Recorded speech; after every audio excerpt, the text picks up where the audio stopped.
নমস্কার বন্ধুরা, কেমন আছেন সকলে? আশা করি আপনারা সবাই ভালো আছেন। আজকে একটা দারুণ সুন্দর ব্লগ নিয়েছি আপনাদের জন্য। আপনাদের ছোটোবেলার স্মৃতিগুলো দেখবেন পুনরুজ্জীবিত হয়ে যাবে।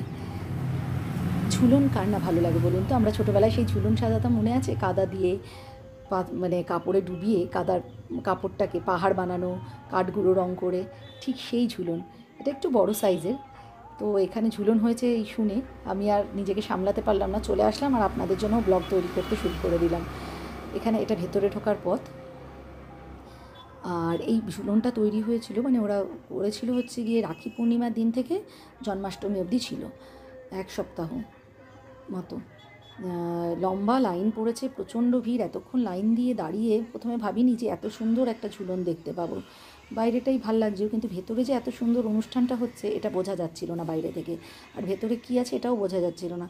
কিন্তু যখন ভেতরে ঢুকলাম সত্যি মনটা ভরে গেল। আপনারাও পুরো ব্লগটা দেখুন, আপনাদেরও খুবই খুবই ভালো লাগবে।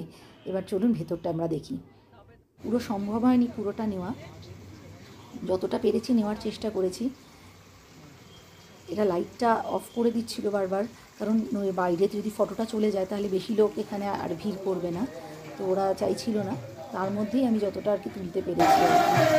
দেখুন কি সুন্দর, কী বলেছিলাম মনটা ভরে যাবে না?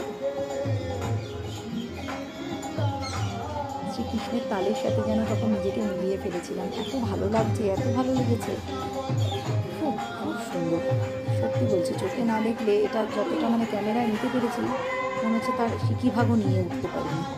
কৃষ্ণনগরের পুতুল দিয়ে সাজানো, দেখুন আমাদের বাড়িতেও এরকমই সাজানো হতো। এত মনে পড়ে যাচ্ছে ছোটোবেলার গল্পটা। কেমন লাগলো জানাবেন কিন্তু। এতক্ষণ সঙ্গে থাকা